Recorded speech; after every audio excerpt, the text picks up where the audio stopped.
మీ ఇంట్లో మొదటి కోటీశ్వరుడు మీరే అవ్వాలనుకుంటున్నారా? ఈ ఫైనాన్షియల్ వెబినార్ లో ఇప్పుడే జాయిన్ అవ్వండి. నమస్తే గురుగారు. శ్రీమాత్రే నమః. శ్రీమాత్రే నమః. గురుగారు, పౌర్ణమి, అందులోనూ హోలీ పౌర్ణమి. అవును. సో ఈ రోజు ప్రాముఖ్యత, విశిష్టత గురించి ముందుగా కాముడిని కాల్చుకుంటామే, అవును. ఇంట్లో ఉన్న పాతనంతా తీసుకొచ్చి పెట్టేస్తాం. అవును. కానీ అందులో యూస్ఫుల్, నాట్ యూస్ఫుల్ థింగ్స్ కూడా పడేస్తున్నారు. అవును. దానికి ఒక లక్షణం ఉంది, దానికి ఒక విధానం ఉంది కదా. అవును. అదొక్కసారి ముందుగా మనం గుర్తు చేసుకుంటే Yeah. మళ్ళీ మన పాత రోజులు వచ్చేస్తాయి. అవునమ్మా, అంటే యాక్చువల్గా మనకి శాస్త్రంలో చెప్పింది ఏంటంటే హోలీకి అండ్ అదేవిధంగా భోగికి ఇంట్లో ఉండేటువంటి ఇంక ఇది పనికిరాదు అని అనుకునేటువంటి ఏదైనా దోషం ఏర్పడినటువంటి దాన్ని తీసుకెళ్ళి అందులో వేసేయాలి. అంటే అదే కదండి గురుగారు, జ్యేష్ఠాదేవి అంటే అవునమ్మా, ఆ బ్యాడ్ ని తీసేయడమే కదా. అంతే కదమ్మా. ఇప్పుడు మనం వస్త్రాలు ధరిస్తాం. ఇప్పుడు బెదవాళ్ళంటే పాపం వాళ్ళకి లేక చిరిగినవి కట్టుకుంటారు. ఉన్నవాళ్ళైనా కనీసం చిరిగిన వస్త్రాలు కట్టుకోకూడదని చెప్తుంది శాస్త్రం.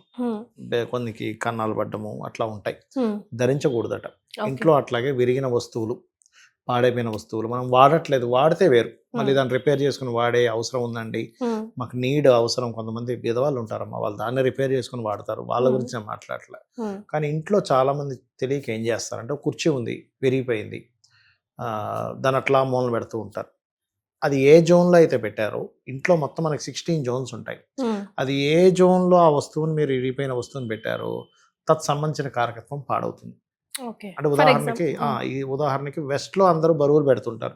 వెస్ట్ లో ఎక్కువ విరిగిపోయిన వస్తువులు పెడుతుంటే మీకు వచ్చేటువంటి బెనిఫిట్స్ కూడా సగం సగంగా వస్తూ ఉంటుంది. అంటే ఒక బిజినెస్ చేశారు, ఆ వచ్చే బెనిఫిట్ అది విరిగిపోయిన వస్తువు ఎట్లా అయితే మనకి ఎట్లా యూజ్ అవుతుందో అలాగే ఉంటుంది దాని ప్రభావం కూడా. కొంతమంది నేను ఒక చిన్న కేస్ చెప్తా, అంటే ఇప్పుడు విరిగిపోయిన వస్తువుల గురించి వచ్చింది కాబట్టి. ఒక వ్యక్తి చాలా టాలెంటెడ్, ఆయన ఇంటికి వాస్తుకు వెళ్ళినప్పుడు బయటికి కనిపించట్లేదు దోషం ఎక్కడా కూడా. ఆయన ఏమంటున్నా అంటే, లేదు సార్ నాకు ఎప్పుడు ప్రమోషన్ అనేది చాలా ప్రాబ్లమాటిక్ అవుతుంది, ప్రతి కంపెనీలో నన్ను అప్రిషియేట్ చేస్తారు, నేను మంచి ఇది ఇస్తాను, కానీ ప్రమోషన్ దగ్గరికి వచ్చరికి ఏదో ఇబ్బంది పడుతుంది. అంటే ఏమి ఫాల్ట్ వస్తుంది అని చెప్పి చూస్తే పైన మనకి బాత్రూమ్ పైన అల్మార్ అలా ఉంటుంది, అది తీస్తే లోపల విరిగిపోయిన కుర్చీ ఉంటుంది అక్కడ. సీట్ అనేటువంటిది ఏంటంటే వాళ్ళ పొజిషన్, అది ఇరిగిపోయింది సౌత్ వైపు ఉంది. సౌత్ ఈజ్ ది కారక ఆఫ్ మనకి ఎవరికైనా ఇంట్లో గనక సౌత్ జోన్ పాడైందంటే, పాడవడం అంటే ఎట్లా అంటే అక్కడ బాత్రూమ్స్ పెట్టడం కానీ, లేకపోతే అక్కడ కలర్స్ బ్లూ కలర్స్ వేయడం కానీ, బాగా పెరగడం లేదా బాగా తగ్గడం కానీ సౌత్ జరిగితే, తగ్గితే ఏం కాదు కానీ ఎక్కువ పెరగకూడదు సౌత్. ఏమవుద్దంటే ఆ ఎనర్జీ పెరిగిపోయి, లేకపోతే ఇప్పుడు నేను చెప్పినట్టుగా విరిగిపోయిన వస్తువులు పెట్టడం కానీ జరిగితే ఏమవుద్దంటే మీకు కెరీర్ మీద ఎఫెక్ట్ పడుతుంది. ఎవరికైనా కెరీర్ లో బాగా ఎఫెక్ట్ ఉంది అనుకునేవారు చిన్న టిప్ చెప్తా. గ్రీన్ బల్బ్ ఉంటుంది, సౌత్ లో పెట్టి చూడండి గ్రీన్ బల్బ్, మీ కెరీర్ లో డెవలప్మెంట్స్ పెరుగుతాయి. సౌత్ లో బ్లూ ఉంటే డెవలప్మెంట్స్ పెరగవు, గ్రీన్ ఉండాలి, ఎందుకంటే అది ఫైరీ ఎలిమెంట్ సౌత్ అనేది. అంటే మన బెడ్రూమ్ లోనా లివింగ్ రూమ్ లోనా? కాదమ్మా, బెడ్రూమ్ అనేది సౌత్ వెస్ట్ వస్తుంది, బెడ్రూమ్ కి కిచెన్ కి మధ్యలో south centre green bulb, green light లేదా వాల్స్ కొంచెం గ్రీన్ ఉండేలా చేసుకుంటే అది ఫైరీ ఎలిమెంట్ కాబట్టి ఫైర్ కి ఎయిర్ సపోర్టింగ్ ఎలిమెంట్ అవుద్ది. ఇప్పుడు అగ్ని వెలగాలనుకోండి ఆక్సిజన్ కావాలి, ఎయిర్ కావాలి, ఎయిర్ లేకపోతే అది వెలగదు, అంతే కదా. అట్లాగే సపోర్టింగ్ ఎలిమెంట్ అవుతుంది అది. కొంతమంది ఏం చేస్తారు, వాళ్ళకి మంచి ప్లేస్ ఉంటే మొక్కలు పెంచుకుంటారు సౌత్ లో, దెన్ ఆటోమేటిక్ గా గ్రోత్ ఉంటుంది. అలా అని నైరుతిలో మళ్ళీ పెంచకూడదు, మొక్కలు తీసుకెళ్ళి ప్రాబ్లమాటిక్ అవుతుంది.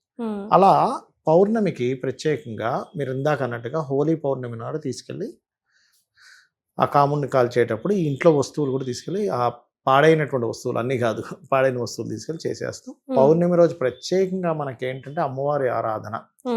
పొద్దున్నప్పుడు మీరు హోలీ ఆడుతున్నారు, రంగులు పూసుకుంటారు, అవన్నీ ఒక ఎత్తు అయితే, సాయంత్రం పూట ఖచ్చితంగా లలితా సహస్రనామాల్ని ఎక్కువగా పఠించాలి. ఇప్పుడు ఇందులో కూడా సంపుటీకరణ అంటారు. ఇప్పుడు కొంతమందికి ఉద్యోగం రావట్లేదు, లలిత సహస్రనామాలు ఒక్కొక్క నామం చేస్తూ ఇప్పుడు శ్రీమాత శ్రీ మహారాజ్ని శ్రీమత్ సింహాసనేశ్వరి నమః ఉంది, చిదగ్నికుండ సంభూత దేవకార్య సముద్యత ఉద్యద్భాను సహస్రాభ, ఇలా 1 by 1 ఉంటుంది కదా. ఇలా చెప్పేటప్పుడు శ్రీమాత శ్రీ మహారాజ్ని శ్రీమత్ సింహాసనేశ్వరి మధ్యలో ఓం మాణిక్య మకుటాకార జానద్వై విరాజితాయ నమః, మళ్ళీ అట్లా 1 by 1 చేస్తూ మధ్యలో ఆ లైన్ పెట్టి మళ్ళీ నెక్స్ట్ లైన్ అలా కనుక చేసుకున్నట్టు. ఇప్పుడు మీరు చెప్పిన సెకండ్ మంత్రం దేనికి సంబంధించింది గురుగారు? జాబ్ కి సంబంధించింది.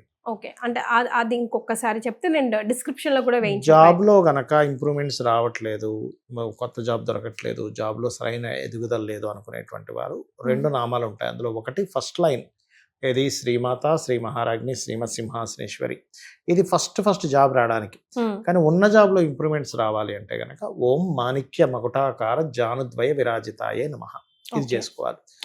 మరి కొంతమందికి అప్పులు ఉంటాయి, ఈ సంపుటీకరణలో చేసుకోవచ్చు. అంటే ఇలాగా ఓం అపర్ణాయే నమః లలితాసహస్రనామాలు చేస్తూ శ్రీమాత, శ్రీ మహారాజ్ని, శ్రీమత్ సింహాసనేశ్వరి, ఓం అపర్ణాయ నమః చిదగ్నికుండ సంభూత దేవకారి సముద్యత ఓం అపర్ణాయ అట్లా చేసుకోవచ్చు. దీన్ని సంపుటీకరణ అంటారు. అలా చేసుకుంటూ చేసుకోవచ్చు. లేదా సింగిల్ గా ఓం అపర్ణాయ నమః మంత్రం కూడా చదువుకోవచ్చు. అంటే ఇంకొంచెం ఎక్కువ పవర్ అన్నమాట. ఇది సంపుటీకరణ చేస్తే ఇంకొంచెం ఎక్కువ బలం ఉంటుంది అనమాట. అలాగా ఒక్కొక్క దానికి ఒక్కొక్క మంత్రం చేస్తూ పర్టికులర్గా ఈ పౌర్ణమి వచ్చినప్పుడల్లా కూడా ఏంటంటే మీరు లలిత చదువుతూ శనివిడి గనక నైవేద్యంగా పెట్టి ఇంట్లో పిల్లలకి ఇస్తే చిన్నప్పటి నుంచి మెచ్యూరిటీగా ఉంటారు పిల్లలు. కొంతమంది చూడండి తొందరగా చిన్న విషయాలకి బాధపడిపోవడము, అంటే తట్టుకునే శక్తి వస్తుంది. ఈ పౌర్ణమి చంద్రుడు ఉంటాడు కదా, చలివిడి, ఇంత చలివిడి చక్కగా మా ఇంట్లో ఇప్పటికీ చేస్తుంటారు. మా నాన్నమ్మ అయితే మేము చిన్నగా ఉన్నప్పుడు చేసేది. ఇంత చలివిడి చేసి 2 అరటిపళ్ళు ఆకు, ఒక దీపము, అగరబత్తి ఇవన్నీ వెలిగించి అమ్మవారికి నైవేద్యంగా పెట్టి లలిత చదువుతారు. ఆరు బయట కానీ బిల్డింగ్ మీద కానీ బాల్కనీలో చంద్రుడిది పడేటట్టుగా చూసుకొని ఆ కిరణాలు పడేలాగా పెడతారు అన్నమాట. పెట్టినప్పుడు ఆ చంద్ర కిరణాలు చంద్రమా మనసో జాత అంటారు. అంటే చంద్రుడు మనసుకు కారకుడు. ఎవరి జన్మజాతకంలో అయినా చంద్రుడు గనక పాడైతే ఏమవుతుందంటే వాళ్ళ లైఫ్ లో చాలా ఇబ్బందులు పడుతూ ఉంటారు. స్ట్రెస్ఫుల్ లైఫ్ ఉంటుంది, చాలా స్ట్రెస్ఫుల్ లైఫ్, చాలా ఇబ్బందులు పడుతూ ఉంటారు. ఓకే, సో ఈ చంద్రుడికి సంబంధించిన రెమెడీ కూడా జరుగుతుంది ఇందులో.